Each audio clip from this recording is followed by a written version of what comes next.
మోకాళ్ల నొప్పికి సర్జరీ లేకుండా కేవలం 45 నిమిషాల్లో అత్యాధునిక చికిత్స. ప్రాణ పెయిన్ క్లినిక్. మొగలి గుణకర్ గారు ఎలా ఉన్నారు? Super sir. అసలు మీరుతో ఇంటర్వ్యూ అనేటప్పటికీ అసలు మాకైతే స్పెషల్ గా నవ్వడానికి మేము ప్రిపేర్ అయిపోయాం. ఊరు ఉమ్మేసిన పెళ్ళం కుమ్మేసిన ఉన్నది అమ్మేసిన ఫుల్గా మందేసిన కళ్ళు తాగినాడు కైలాసం పోతాడు, విసిగి తాగినాడు విష్ణులోకం పోతాడు. మీరేం తాగుతారా సార్? నాకేమవుతాండి, ఏమి తాగినోడు యమలోకం పోతాడు. తిరిపోయింది సార్, నాకు కూడా కిక్కిచ్చాను. మీ నవ్వుల ప్రయాణం ఎలా మొదలైంది? 25 ఏళ్ళు పూర్తయింది సార్. కమేడియన్గా, యాంకర్గా, కళారంగంలో వచ్చే ప్రతి రూపాయి నా కుటుంబాన్ని పోషించుకున్నాను సార్. అలాగే మీరు కేవలము కమీడియన్గా అండ్ కామెడీ యాంకర్గానే కాదు, ప్యారడీ సాంగ్స్ పాడడంలోను అందులో బాగా స్పెషలిస్ట్ అని.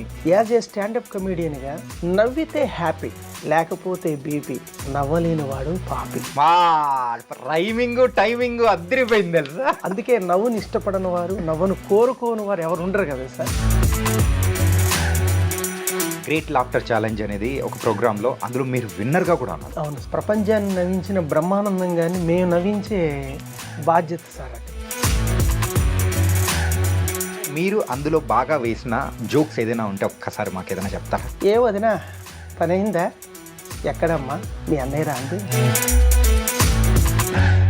కోడి మాంసమా మా మాంసహారమా, నాను వెజ్జులో నెంబరు 1 నువ్వమ్మా, నిన్నే నిన్నే నానాలుక తినాలని అంటుంది, ప్రతిరోజు ప్రతి పూట నిన్నే వండమంటున్నదే. చికెను చికెను చికెను ఓ చికెను, తినకుండా లేము సెకను. మన తెలుగు ఇండస్ట్రీ కూడా hi guys, welcome to I dream. నేను మీ చాణక్య.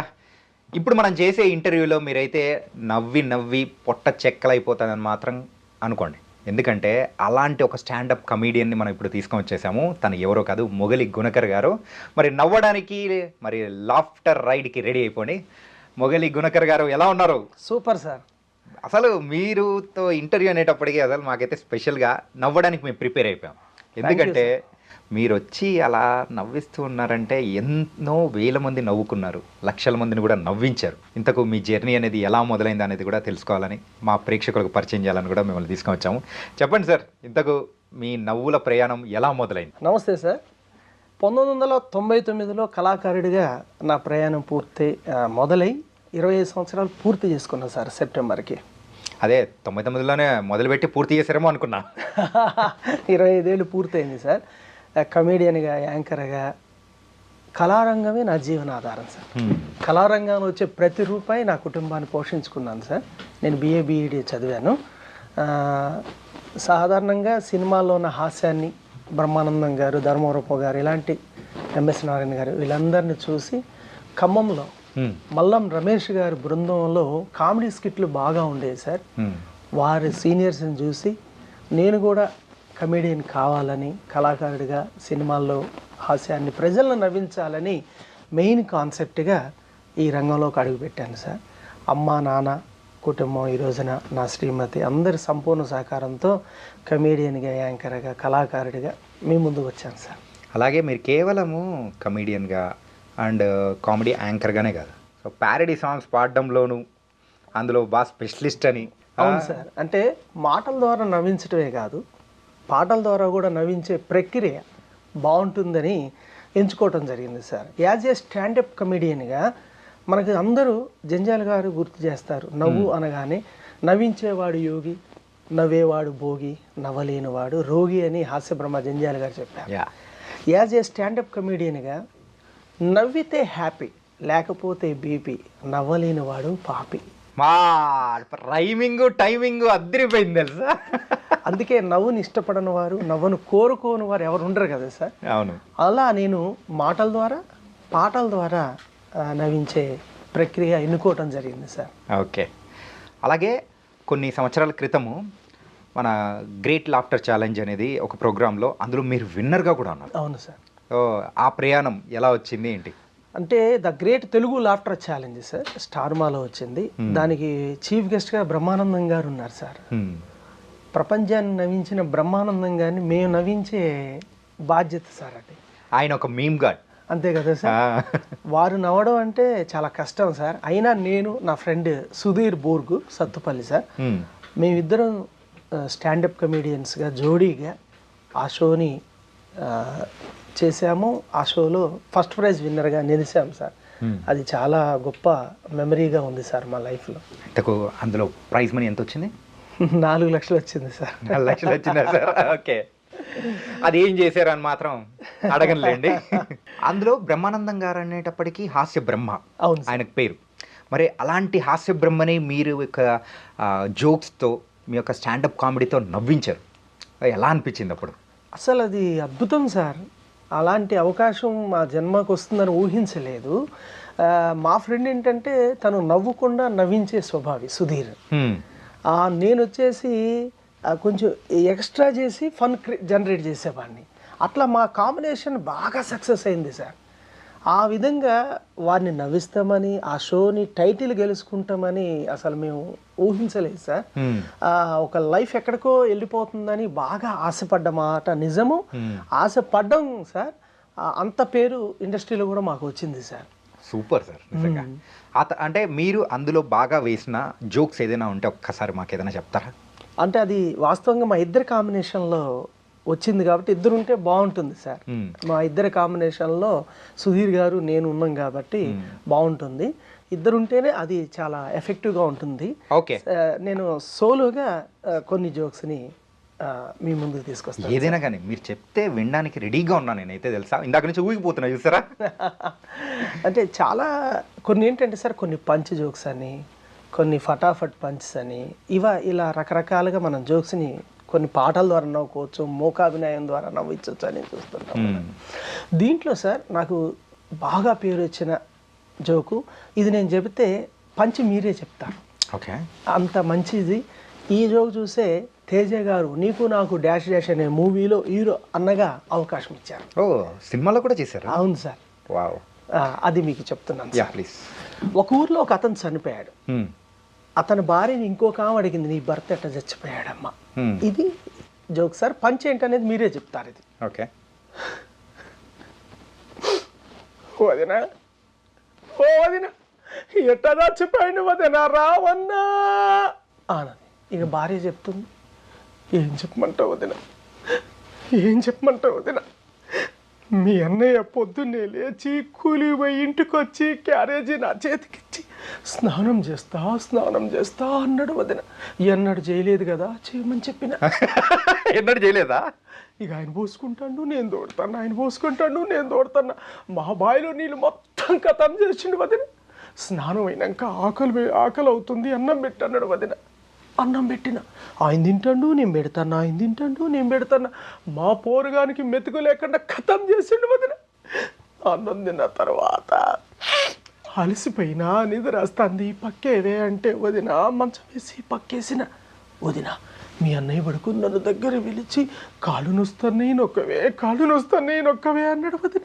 నొక్కిన తర్వాత చేతులు వస్తాయి నొక్కవే అన్నాడు వదిన. నొక్కిన, బాగా తిన్నాడు కదా వదిన, గొంతు నొస్తాంది అన్నాడు వదిన. తర్వాత పీక నొక్కినా వదిన. అంతేనా? పొద్దున్న లేపితే ఉలుకోలేడు పలుకోలేడు వదిన. ఇది నాకు చాలా బాగా పేరు వచ్చింది సార్. ఇది ప్యారడీ గురుస్వామి గారిని వారు చెప్తుంటే చూసి నేను తీసుకున్నా. కానీ నాకు చాలా గొప్ప పేరు వచ్చింది సార్. సినిమా అవకాశాన్ని ఇచ్చింది. అదేవిధంగా మాటల ద్వారా ఎలా అయితే పాటల ద్వారా కూడా నవ్వించడం ఎలా అనేది నేను దురదపై కూడా రాశాను సార్. ప్యారడీ పాటలు చాలా రాశాను. ఓకే, చాలా రాశాను. మన గురుస్వామి గారిని నేను ఇంటర్వ్యూ చేశాను సార్. సో నా లైఫ్లో చాలా ఇంటర్వ్యూస్ చేసినా కానీ ఒక్కొక్క టైప్లో ఉంటే సో బాగా నవ్వుకుంది మన ప్యారడీ గురుస్వామి ప్యారడీ ఇస్తాను. అవును సార్. ఆయన శిష్యుడు కాబట్టి గురుస్వామిగా వారే నాకు స్ఫూర్తి. ఓకే. గోకి గోకి గోకి ఒళ్ళంతా గోకి, నా చేతుల గోళ్ళే అరిగే ఈ దొరదలాకి, ఏ పని నీ చేస్తున్నా ఎంతటి గొప్ప వాళ్ళైనా, ఏ పదవుల్లో ఉన్నా దొరదేపుడితే గోకుతాము సిగ్గొదిలేసి, దొరదేపుడితే గోకుతాము సిగ్గొదిలేసి, పబ్లిక్లో నా పరువు గిరువు పక్కన పెట్టి గోకి గోకి. దొరదుంటే నరకం గోకేమో నిత్యం, ఆ పుండ్ల నుండి రసులు కారేది ఘోరం. అయ్యయ్యో పాపం అంటారా జనం, గోకే వాళ్ళను చూస్తే చేదరించే చేదస్తాం. గజ్జి తామర్లు ఒళ్ళంతా షికారులు, పగలు రేయి తేడా లేక వచ్చే దురదలు. దురదంటే సరదా కాదు గోకేటోళ్ళకి, దురదొస్తే తెలుస్తుంది నవ్వేటోళ్ళకి. దురద మీద కూడా ఇలాంటి సాంగ్ ఉంటుందా? అది కూడా మీరు క్రియేట్ చేసింది. వావ్. అలా దురద పైన, చికెన్ పైన, సీరియల్స్ పైన. సీరియల్స్ పైన కూడానా? అవునండి. అయితే ఈ సీరియల్స్ మీద మీరు ప్యారడీ చేశారనుకోండి, లేడీస్ సీరియల్ ఫ్యాన్స్ వస్తారేమో, చూసుకోండి. అంటే నేను రాసింది మా ఆవిడ గురించి కదండి. ఓకే. నా శ్రీమతి ఎక్కడున్నది, నా పెళ్ళాం ఎక్కడున్నది, టీవీ ముందే కూర్చొని ఉన్నది. భర్తను నన్ను మరిచింది, పిల్లలను వదిలేసింది, సీరియల్స్ లోకం తనకండి. తిండి తిప్పలు మానింది, పగలు రాత్రి లేదండి, ఎప్పుడు టీవీ ముందే ఉంటుంది. నా భార్య సీరియల్స్తో చాలా బిజీ అండి. ఎంత బిజీయో తెలుసా అండి? వంట చేసినా కానీ, అంట్లు తోమినా కానీ టీవీ చూస్తూ పని చేస్తుంటుంది. తిట్లు తిట్టినా కానీ, ఎన్ని కోట్లు ఇచ్చినా కానీ టీవీ నిడిచి ఉండలేదండి. ఏడుస్తుంటుంది, నవ్వుతుంటుంది, సీన్లకు ఫీలింగ్స్ ఇస్తుంది. నా భార్య సీరియల్స్లో లీనమవుతుంది. ఎంత లీనమవుతుందో తెలుసా సార్? మా ఇంటికి చుట్టాలు, బంధువులు ఎవరైనా వస్తే బాగున్నావని అడగదండి. ఏమదినా రాత్రి చక్రవాహం చూసావు, మా ఊర్లో కరెంటు పోయింది అదినా, ఏం జరిగింది?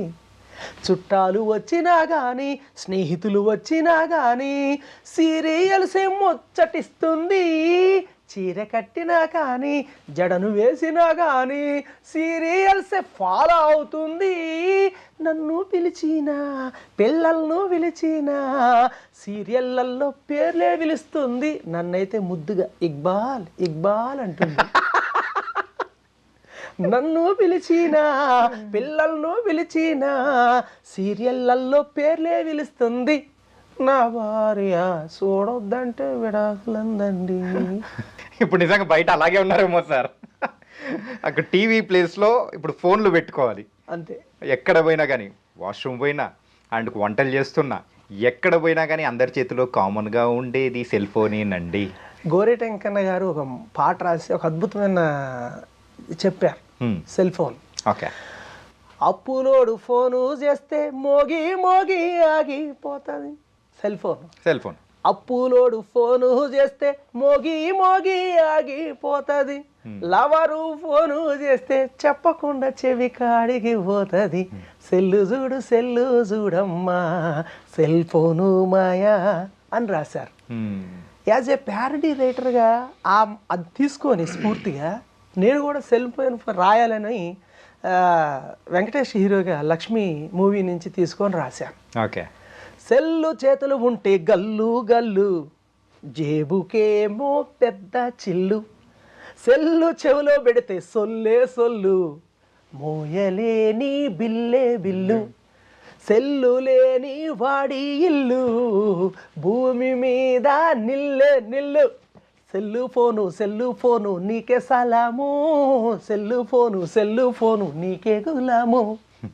బాత్రూములు ఉంటే బెడ్ రూములోన సెల్లు మోగుతుంటే మనం ఎట్ట వచ్చేది? అలసిపోయి వచ్చి నిద్రపోతూ ఉంటే సెల్లు రింగ్ అవుతుంటే నిద్ర ఎట్లా పట్టేది? ముద్దు కోసం మనము దగ్గరవుతూ ఉంటే మధ్యలో సెల్లు మోగుతుంటే ఇంకెట్టా చెప్పేది?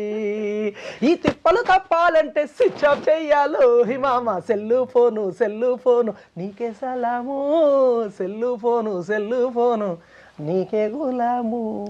Wow, super sir. మీరు అక్కడ తెలుగు లాఫ్టర్ ఛాలెంజ్లో ఎలా గెలిచారో ఇలాంటివన్నీ వింటుంటేనే అర్థమైపోతుంది. Nice, super sir.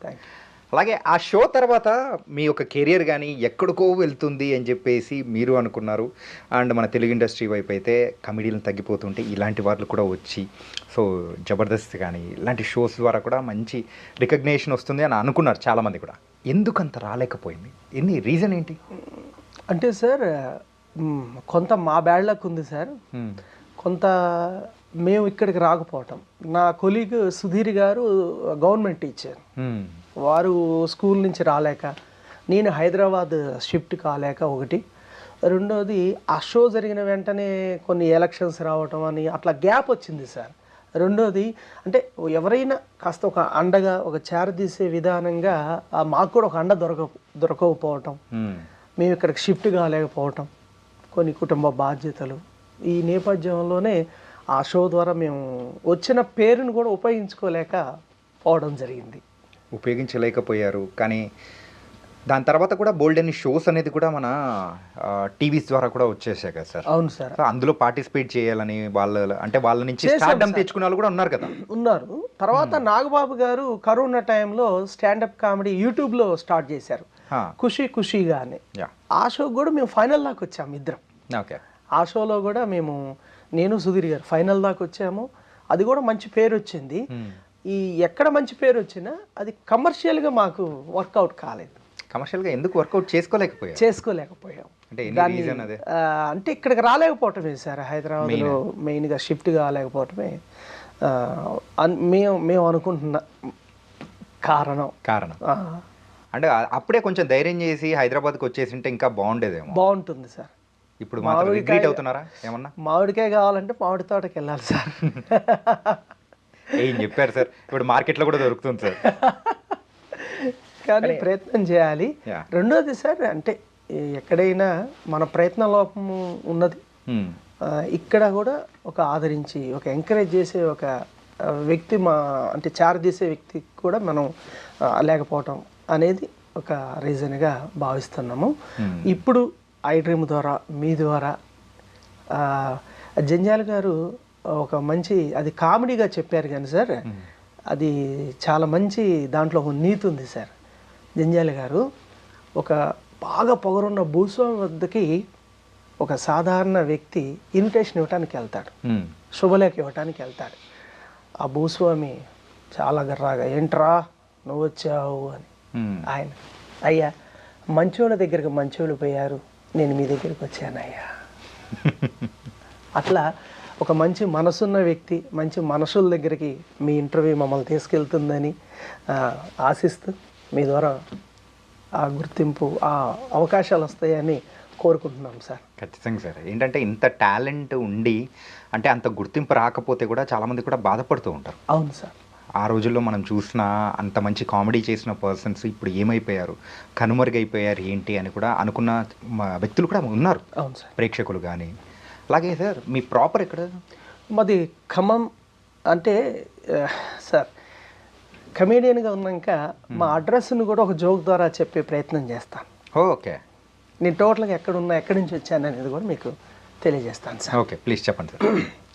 ఆట కావాలా పాట కావాలనే ఒక కాన్సెప్ట్ని స్ఫూర్తిగా తీసుకొని ఇది చేశాను సార్.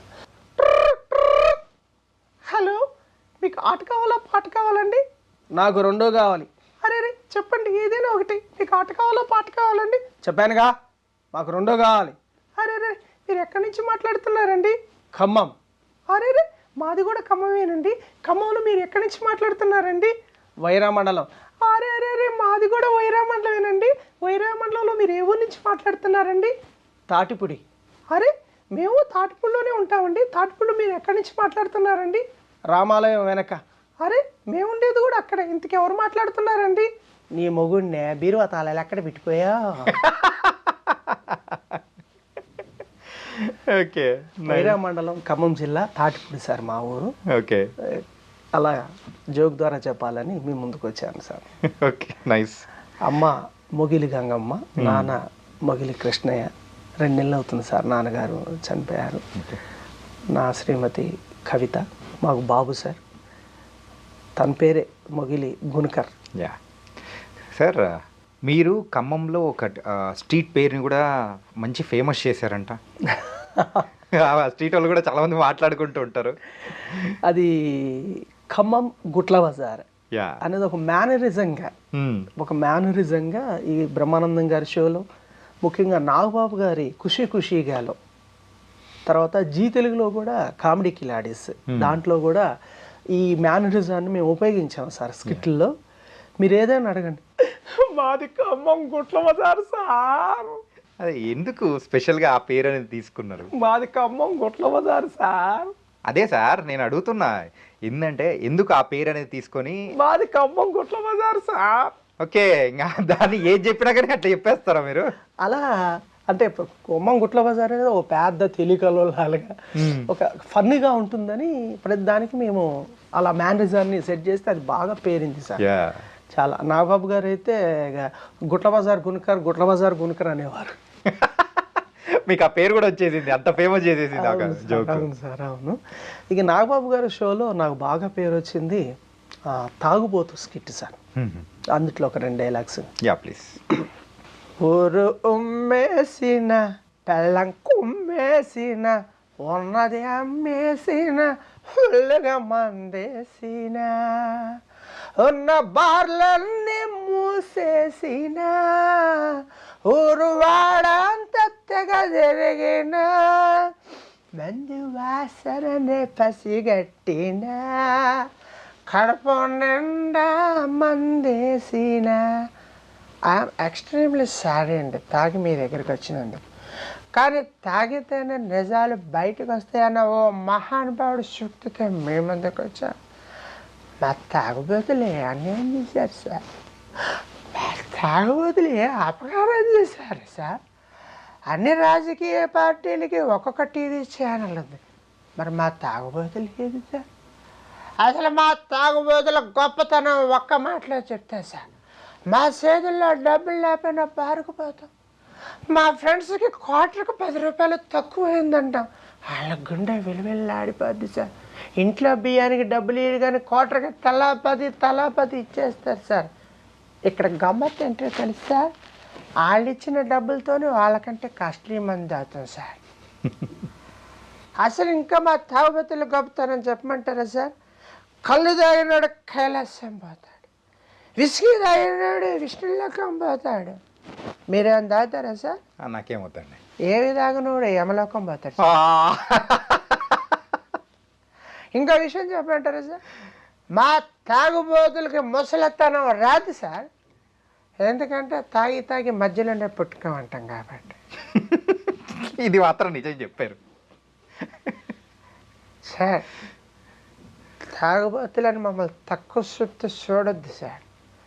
మేము పడిపోయినా గవర్నమెంట్లు నిలబెట్టేవాళ్ళం సార్. ఇది బాగా పేరు వచ్చింది సార్. అది సార్ మీ గొప్పతనం అదిరిపోయింది సార్, నాకు కూడా కిక్కెక్కిచ్చారు సార్. సార్ కానీ ఒక కామెడీ అంటే ఒక మెసేజ్ని కామిక్ వేలో చెప్పడం అనేది అంత ఈజీ కాదు. ఇందులో తీసుకునే వాళ్ళు 2 అర్థాలుగా ఉంటారు. అది కామిక్గా తీసుకునే వాళ్ళు ఉంటారు, అరే ఇందులో ఇంత ఉందా అని చెప్పేసి తీసుకునే వాళ్ళు ఉంటారు. కానీ ఇద్దరిని ఎంటర్టైన్ చేయడం మీలాంటి వాళ్ళ వల్ల సాధ్యం. ఇందులో మొన్న కొత్తపల్లి శేషు గారు సార్, మంచి డైరెక్టరు రైటరు, వారు కల్లూరు అప్పయ్య అని ఒక మూవీ తీశారు, షార్ట్ మూవీ. దాంట్లో నాది కామెడీ విలన్ రోల్. వాస్తవికంగా నా ఒరిజినల్ లైఫ్ని ఉంటుంది, దాంట్లో ఆర్టిస్ట్ కష్టాలు కూడా ఉంటుంది సార్. దాన్ని చెప్పించాడు, అది కూడా నాకు ఆర్టిస్ట్గా ఒక మంచి పేరు వచ్చింది సార్. అది తాగుబోతు క్యారెక్టర్ ద్వారా. అరే తమ్ముడు, ఎలాంటి పంచులు ఒకప్పుడు స్టేజ్ మీద మస్తేసేవాడిరా. అప్పుడు నన్ను అందరూ ఖమ్మం బ్రహ్మానందం అని గొప్పగా పిలుచుకునేవాడ్రా.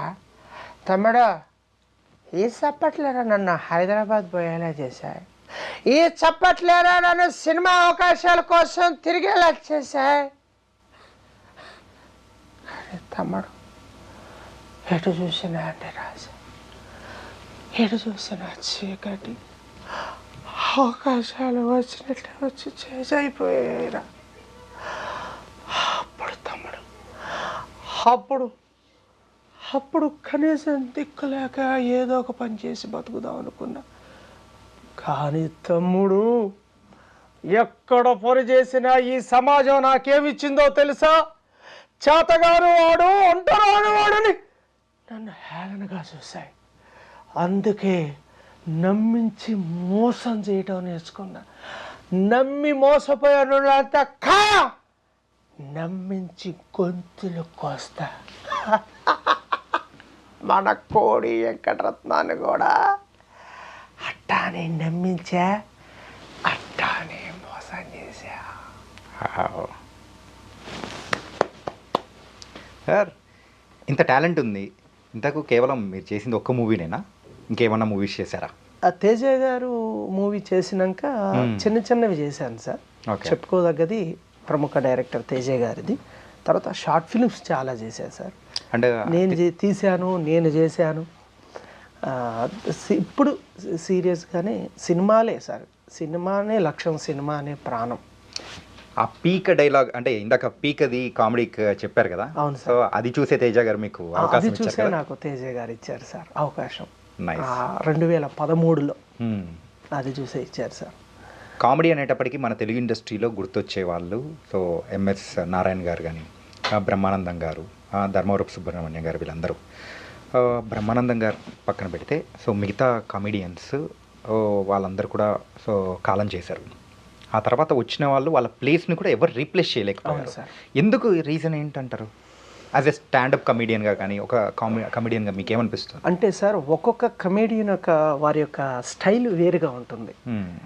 ఒక ప్రేక్షకుడు వారికి అలవాటు పడ్డ తర్వాత ఇంకొక కమెడియన్ వచ్చి అలా చేస్తే కూడా ఇష్టపడరు. వెంటనే చెప్పేస్తారు, వీడేంటి బ్రహ్మానందం గారిని ఇమిటేట్ చేస్తున్నాడు అని. అంటే వాళ్ళు అంత చెరగని ముద్రని ప్రేక్షకుల్లో ఇచ్చారు వాళ్ళు. కాబట్టి వారి స్థానాన్ని భర్తీ చేయడం అంటే చాలా పెద్ద సాహసం సార్. మన తెలుగు ఇండస్ట్రీకి కూడా ఈ జబర్దస్త్ షో ద్వారా కూడా చాలా మంది కమెడియన్స్ని కూడా ఇస్తూ ఉన్నారు. అవును సార్. అలాంటి షోలో మీరు ఎందుకు ట్రై చేయలేదు? నేను కూడా చేశాను సార్. వెంకీ మంకీ గారి దాంట్లో ఒక 5 ఎపిసోడ్లు చేశాను. మరి ఎందుకు కంటిన్యూ చేయలేకపోయారు? తర్వాత కంటిన్యూ గ్యాప్ వచ్చింది. ఈలోగా నాకు బ్రహ్మానందం గారి కామెడీ షోలో అవకాశం వచ్చింది. ఇంకా ఆ తర్వాత అటు వెళ్ళే అవకాశం రాలేదు సార్. నేను చేశాను జబర్దస్త్లో కూడా, వెంకీ మంకీ గారి టీంలో చేశాను. ఓకే. అప్పుడు చేస్తున్నప్పుడు ఎలా అనిపించింది అక్కడ ఎన్విరాన్మెంట్ కానీ మొత్తం? అదేంటంటే సార్, జబర్దస్త్ అనే ఒక వేదిక మల్లెమాల ఇచ్చినటువంటి మాలాంటి కళాకారులకు ఇచ్చిన ఒక అద్భుతమైన వరం సార్. అది చాలా అద్భుతమైన వరం.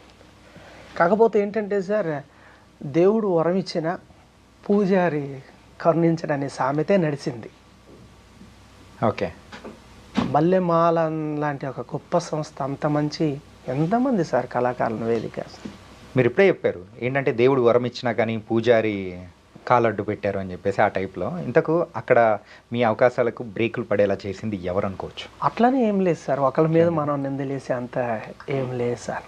అక్కడ ఉన్న వాతావరణాన్ని, అక్కడ ఉన్న పరిస్థితుల్ని మనం అలవాటు పడలేకపోయాం అంతే. అలవాటు పడలేకపోయాం తప్ప మనం ఒకళ్ళని నిందించే అవకాశం అవసరం ఏం లేదు సార్. ఆ తర్వాత వెంకీ గారిని ఏమన్నా మీట్ అయ్యారా ఎప్పుడైనా? తర్వాత కలుస్తూనే ఉంటాం సార్. చాలా ప్రేమగా అందరూ జబర్దస్త్ నుంచి bullet Bhaskar, tsunami Sudhakar, hyper Aadi, వీరంతా చాలా ప్రేమగా మాట్లాడతారు, చాలా ప్రేమగా తీసుకుంటారు, దగ్గర తీసుకుంటారు. అట్లాంటి ఏం లేదు. అంటే మళ్ళీ రమ్మని కానీ ఒకసారి చేసి వెళ్ళిపోవని అట్లా అంటే సార్, వాళ్ళకున్న వెసులుబాటు తెలియదు మనకి. కనపడితే మాత్రం చాలా ప్రేమగా, చాలా అంటే చాలా ప్రేమగా దగ్గర తీసుకుంటారు, పలకరిస్తారు. కానీ పలకరింపులు మనకు అన్నాన్ని పెట్టలేవు కదా. అంటే మనం కూడా అడగలేదు కదా సార్, మనం కూడా వాళ్ళని అడగలేదు. అడగచ్చు కదా సార్. అడగాలి, తప్పనిసరి సార్. అడిగితేనే అమ్మాయిని అన్నం పెడుతుంది. మనం కూడా అడగాలి తప్పనిసరిగా. ఇప్పుడే సినిమాల మీదనే పూర్తి స్థాయిలో అవకాశాల కోసం ఎదురు చూస్తున్నాం సార్. ప్రతి గడపని, ప్రతి వ్యక్తిని, ప్రతి ఒక్కరిని కూడా తప్పనిసరిగా అవకాశాలు ఇవ్వాలని మేము కోరుకుంటూ ఇక ప్రయత్నం చేస్తున్నాం సార్. అలాగే సార్, మీరు ఇప్పటి వరకు సో ఫైనాన్షియల్గా ఎంత స్ట్రాంగ్గా ఉన్నారు? మీరు BA BEd చేశారు. సో టీచర్గా వర్క్ చేస్తూ మరి ఇది ప్యారల్గా చేస్తున్నారా? లేదు సార్, అసలు టీచింగ్ అనేది లేదు. పూర్తి నా జీవితమే కళారంగమే. కళారంగం నుంచి వచ్చిన ప్రతి రూపాయి నా కుటుంబం, నాకు వేరే ఆదాయం లేదు. ఇంకా మరి పూట గడవడం అనేది ఎలా? అట్లా అంటే నేను అంత గొప్ప బాధలు ఏం లేవు, కానీ కళారంగంలో వచ్చేటటువంటి ఆదాయంతో మా కుటుంబాన్ని అమ్మ నాన్న తమ్ముడు పిల్లలు అందరం కూడా అక్కడి నుంచే ఎదిగాము, అక్కడి నుంచే చదువుకున్నాము. అమ్మా నాన్న సపోర్ట్తో పాటుగా మేము అన్నదమ్ములు మా చెల్లి అందరం ఎదిగాము. ఆ తర్వాత కళారంగం నుంచి వచ్చే ప్రతి రూపాయితోటే కుటుంబం నేను నా కుటుంబాన్ని పోషించుకుంటున్నా. నేను బిఏబిటి చదివాను, నాన్న అమ్మ ఉద్యోగం కోసమే చదివించారు. ఇంకో విషయం ఏంటంటే నేను ఏకలవ్య వారసుని, ట్రైబుని. నేను ఖచ్చితంగా రిజర్వేషన్లో జాబ్ వస్తుందని చదివించారు వాళ్ళ ఉద్దేశం అంతే. కానీ నాకు సినిమా మక్కువ, కళారంగం మక్కువ కాబట్టి నేను దీంట్లోకి వచ్చాను. ఓకే, అట్లా. అలాగే మీ పేరు అసలైన పేరు మొగలి వెంకటేశ్వర్లు. అవును సార్. కానీ గుణకరగా మారడానికి రీజన్ ఏంటి? అంటే సార్ స్క్రీన్ నేము మొగిలి అంటే పేరు వస్తుంది, పైసలు రావు, పవర్ఫుల్ పేరు ఉండాలని సినీ ఆర్టిస్ట్ నా మిత్రుడు షానీ సాల్మన్ సూచించినప్పుడు బాబు పేరు బాగుందన్న, గుణకర్ చాలా పవర్గా ఉంది, స్క్రీన్ నేమ్గా మీరు దాన్ని పెట్టుకోండి అంటే అప్పటి నుంచి మా బాబు పేరును నేను స్క్రీన్ నేమ్గా మలుచుకోవటం జరిగింది సార్. షైనీ అంటే మన సై మూవీలో చేసిన మంచి ఆర్టిస్ట్ సార్, నాకు మంచి మిత్రుడు, ఆత్మీయుడు. ఆయన సలహా తీసుకొని ఇలా చేయటం జరిగింది సార్. ఈ దీంట్లోనే నాకు ఇలా ప్రస్థానంలో అంటే ఒక పక్క మాటల ద్వారా పాటల ద్వారా నడుపుతున్న క్రమంలోనే నాకు బాగా పేరు వచ్చినటువంటి ఐటమ్ పేరు ఏంటంటే chicken song sir. Chicken song, chicken గురించి నేను రాసిన పాట అది. అనిత ఓ అనిత ప్యారడీ దానికి ఇది. ఓ అనిత ఓ అనిత సాంగ్ ప్యారడీ. ఓకే. కోడి మాంసమా మా మాంసహారమా, నాను వెజ్లో నెంబర్ 1 నువ్వమ్మా, నిన్నే నానాలుక తినాలని అంటుంది, ప్రతిరోజు ప్రతి పూట నిన్నే వండమంటున్నదే. చికెను చికెను చికెను ఓ చికెను తినకుండలేము సెకను. నాటుకోడి మాంసం ప్రజలకు ఎంతో ఇష్టం, పులుసు పెట్టుకుంటే నంజుకు గారెలు తింటుంటే అది రేటి రుచులు పోయేనే మామతులు, ఆదివారం వచ్చిందో నీతోనే విందులు. కులమేదైనా మతమేదైనా అందరూ నిన్ను బాగా ఇష్టపడతారు. రెస్టారెంట్లలోన 5 స్టార్ హోటల్లోన రోడ్డు పక్క బండ్ల మీద నువ్వు లేకపోతే బేరం ఉండదే.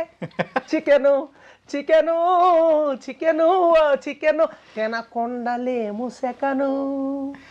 చికెను బిర్యానీ, చికెను 65 పేరులు ఏదైనా ఫేమస్సే నువ్వు. చుట్టాలకు స్నేహితులకు ఆతిథ్యం నీతోనే, ఫంక్షన్లు పండుగలు నువ్వు లేనిదే జరగవే.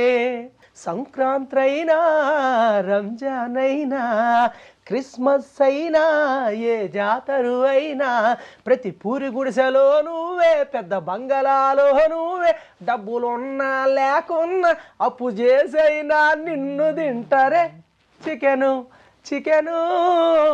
అనిత సాంగ్ ని చికెన్ తో మీరు మిక్స్ చేసి ఒక ప్యారడీ చేశారు.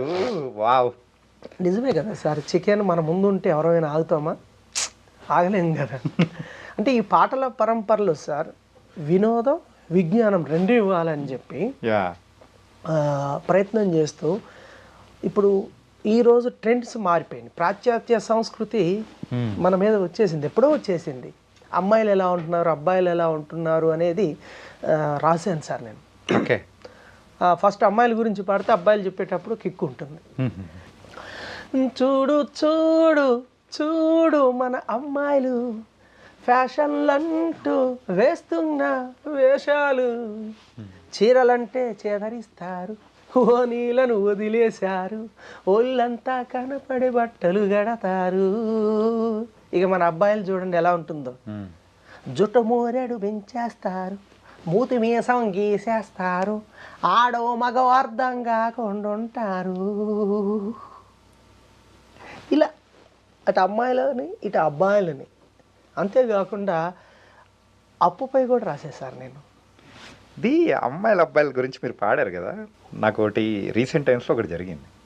ఏంటంటే ఎవరైనా కానీ వెళ్తున్నప్పుడు బైక్లోనో కార్లో వెళ్తుంటే జుట్టు ఇంత ఉన్నప్పటికీ అమ్మాయి అని ఎక్స్పెక్ట్ చేస్తాను. అట్లా పోయి ముందుకు వెళ్ళిన తర్వాత అని ఏం చేస్తే చూసేటప్పటికి అబ్బాయి ఏంటి అని ఒక షాక్ అవుతాను చూసారా, నాకు మీరు పాడుతుంటే నాకు అదే గుర్తొచ్చింది. మీకు అనుభవమైంది, అనుభవం అయింది, చాలా మందికి కూడా అనుభవం ఉంటుంది. అందమైన అమ్మాయి అనుకున్నారు. అందమైన అమ్మాయి కాదు సార్, అమ్మాయి అనుకున్నారు సార్. ఏంటి జుట్టు అట్లుంది అని చెప్పేసి ఎందుకులేండి, అందమైన అమ్మాయి అనుకున్నాము, చివరికి అలా అయింది, డిసప్పాయింట్ అయిపోయాం. అందాన్ని ఎవరు మాత్రం చూడాలని కోరుకోరు, అది దాంట్లో తప్పు లేదు. ఎస్. అండ్ తర్వాత అన్నారు అప్పు గురించి రాసేసారు. అప్పు గురించి. అప్పు పెద్ద తప్పు సార్, ముప్పు కూడా. ముప్పు కూడా, అది కరెక్ట్. ఈ పాట ఫేమస్ ఏ సినిమాలో నాకు తెలియదు. ఓకే. కొన్ని సినిమాలు గుర్తుండవు కానీ పాటలు మాత్రం చాలా బాగుంటాయి. ఒక్కొక్క సినిమాలో ఒక్కొక్క పాట. ఈ పాటను తీసుకొని మెలోడీ సాంగ్ని తీసుకొని రాశాను. ఎక్కడ పడితే అక్కడే నే అప్పులు చేశానే, కాబోయే భార్య చెప్తుండు వీడు.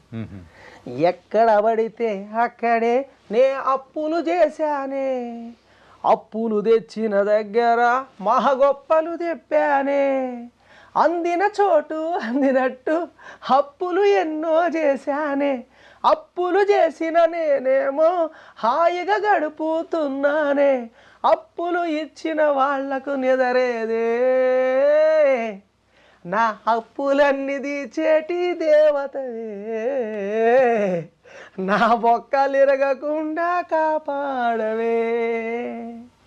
10వ తరగతిలోనే 10,000 అప్పు చేశానే, ఇంటర్ చదివేటప్పుడు 20,000 తీసుకున్నానే, డిగ్రీలోన 40,000, పీజీకైతే 2 లక్షలు, ఆ అప్పులతోటే చదివానే, ఉద్యోగం కోసం వెదికానే, జాబే రాక పెళ్లి కొప్పుకున్నానే, నా అప్పులన్నీ తీర్చేటి దేవతవే, నా బొక్కలెరగకుండా కాపాడే. మా ఊరిలోని పెద్దలంతా మెచ్చుకొని మరి అప్పు పెట్టారే, నే బాగా చదువుతున్నానని అడిగి మరి అప్పులిచ్చారే, ఆనంద్యాల నాగేశ్వరరావు 10 రూపాయల వడ్డీ అన్నాడే, ఆ వడ్డీ ఎంత ఎక్కువైనా ఆ అప్పే నాకు ముఖ్యమమ్మా, అసలు కంటే వడ్డీ భారమాయే, అప్పులన్నీ తీర్చేటి దేవతవే, నా బొక్కలెరగకుండా కాపాడవే. కానీ సార్ ఇలాంటి ప్యారడీ సాంగ్స్ దానికి తగ్గట్టు రాయడము, పదాలు కూర్పు కానీ ఎలా జరుగుతుంది సార్? అంతే, అంటే ఇంట్రెస్ట్ సార్ అది. అంటే మనం గమనించటం, మనం ముందు వాళ్ళు ఎలా రాశారు, సినిమా పాటలు ఎలా రాస్తున్నారు, వాళ్ళందరినీ పరిశీలించటం వల్ల మనం ఆటోమేటిక్గా ఆ ఇంట్రెస్ట్ అనేది రాపిస్తుంటుంది. ఆ విధంగా మనం అంటే సార్ నవ్వించటం లక్ష్యం, ప్రేక్షకులను నవ్వించాలనేది మెయిన్ కాన్సెప్ట్. కమెడియన్గా వాళ్ళని నవ్వించాలి అంటే మాటల ద్వారానే కాకుండా పాటల ద్వారా నవ్వించవచ్చు. అలా ఒక యాంకర్గా ఫన్నీ యాంకర్గా కూడా నేను అప్పుడు ఉన్నటువంటి సమయస్ఫూర్తి ద్వారా మనం నవ్వించే ప్రయత్నం చేస్తుంటా సార్. Wonderful sir. ఇంతకు మీ ఫైనాన్షియల్ స్టేటస్ ప్రెజెంట్ ఎలా ఉంది? అంటే సార్ ఎప్పుడు నిత్య పోరాటమే సార్. యాంకర్గా ఫీల్డ్లో ఇప్పుడంతా కూడా దాన్ని ఏమంటారు, ఈవెంట్స్ అనే పేరుతోటి కళారంగానికి సంబంధం లేని వ్యక్తులు రిసెప్షన్స్కి, ఓనీల్ ఫంక్షన్స్కి, బర్త్డేలకి, అతను గాయకుడు కాదు, అతను యాంకరు కాదు, ఈవెంట్ ఆర్గనైజర్గా వచ్చేసి మాలాంటి వాళ్ళని ఇబ్బంది పెడుతున్నారు. టోటల్గా వాళ్ళు ఎవ్రీథింగ్ అంతా వాళ్ళు మాట్లాడుకుంటారు.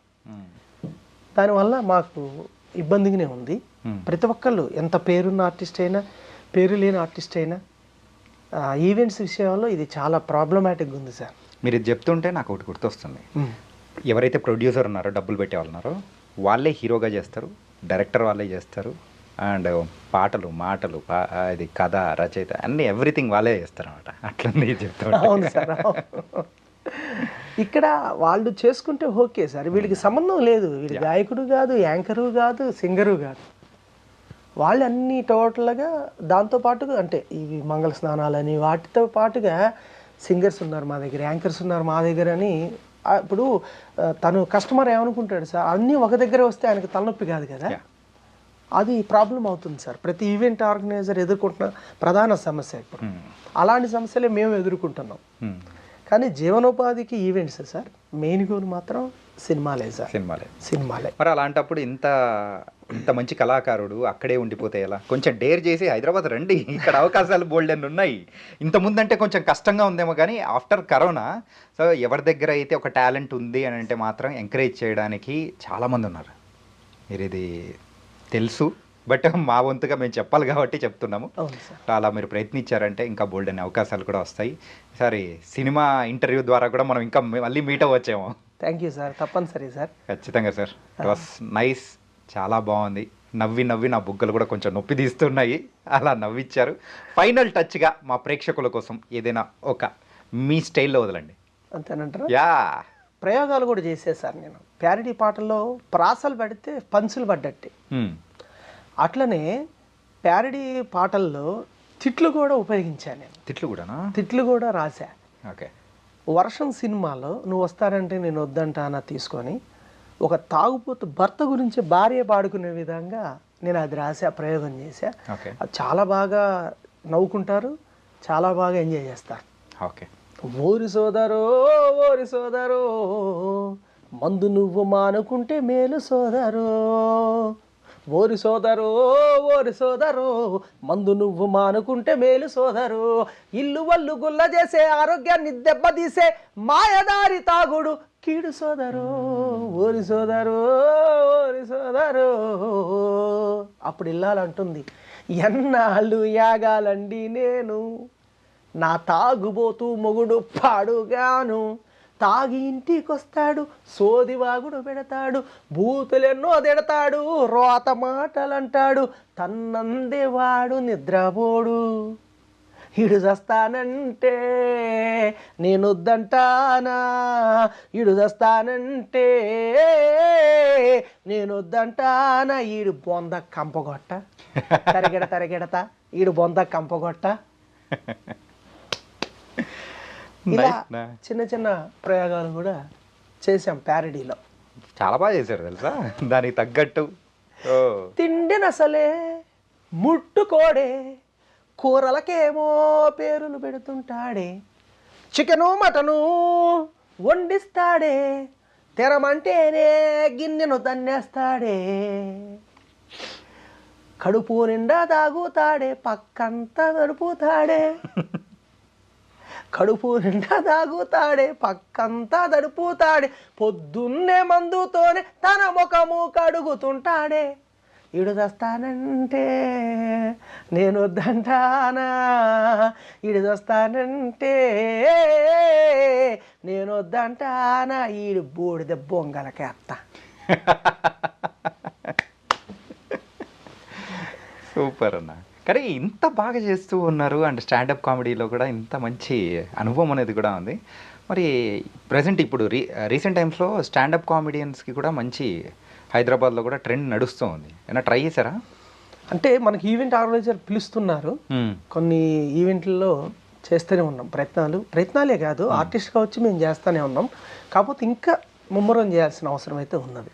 ఒకప్పుడు పబ్లలో ట్రెండ్ ఏంటి తెలుసా, నార్మల్గా వచ్చామా డాన్స్లు వేసేసామా వెళ్ళిపోయామా అన్నట్టు ఉంటుంది. ఆ తర్వాత అయితే తెలుగు మ్యూజికల్ అని చెప్పేసి ఆ పాటలు పాడుతూ అట్లా ఫేమస్ అయింది.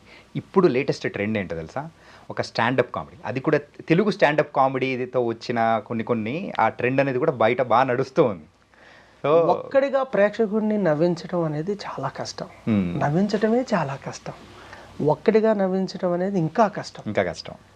ఎందుకంటే అది కూడా భారీ సమూహం ఉంటే కూడా సక్సెస్ కాదు. ఓన్లీ ఇండోర్లో ఆ షో. రెండోది స్టాండప్ మన తెలుగు వాళ్ళకి ఎక్కువ ఫేమస్ కాకపోవటానికి అంటే నేను అనుకున్న చిన్న రీజన్, దీన్ని అందరూ భావించొద్దు. స్టాండప్ అమెరికాలో ఎక్కువ ఫేమస్ ఎందుకంటే అక్కడ కాస్త ఆ పాలు శృంగార పాలు ఎక్కువ కలుపుతారు. అవి ప్రేక్షకులు మనం వద్దు అనుకుంటే ఇష్టపడుతుంటాం. ఇక్కడ అట్లా కాదు, ఇది కుటుంబ సమేతంగా చూడదగిన హాస్యం ఉండాలి, అని అలవాటు పడ్డాం కాబట్టి కొంచెం ఇంకా ఇప్పుడిప్పుడే బాగా ప్రజాదరణ పొందుతుంది స్టాండప్. యా, ఇంకా బాగుంటుంది ఫ్యూచర్ స్టాండప్కి. అలా మేము కూడా ఆ దిశగా ప్రయత్నం. అంటే ఆ దేశంలోనే కాదు, ఇప్పుడు కొన్ని కొన్ని వింటూ ఉంటాం కదా, అంటే మన లాంగ్వేజ్లో మాట్లాడుకోవాలంటే నాన్ వెజ్ జోక్స్ అంటారు. ఆ నాన్ వెజ్ జోక్స్తో కొన్ని కూడుకున్న వాళ్ళు కూడా కొంచెం ఫేమస్ అయిన వాళ్ళు కూడా ఉన్నారు. కాకపోతే మీరైతే ఒక హెల్తీ కామెడీతోనే నవ్విస్తున్నారు చూసారా, అవునవును. It was nice.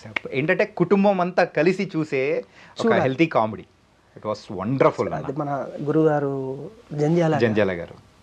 అలా ప్రయత్నం చేస్తాం. కానీ ఇంత చేసిన తర్వాత కూడా నాకేదో కొంచెం వెలితిగా ఉన్నట్టు అనిపిస్తుందమ్మా.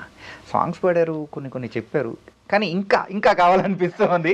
మీ దగ్గర నుంచి ఇంతగా ఇబ్బంది పెట్టడం అనేది కూడా కరెక్ట్ కాదు. సరే, ఫైనల్ టచ్గా ఒక 2 నాన్ వెజ్ జోక్స్ అన్నారు. ఆ వాసన వచ్చే 2 చెప్తా సరదాగా. రియల్లీ? అంటే వాసన జస్ట్ ఇంగు వాసన అంటారు కదా. ఓకే.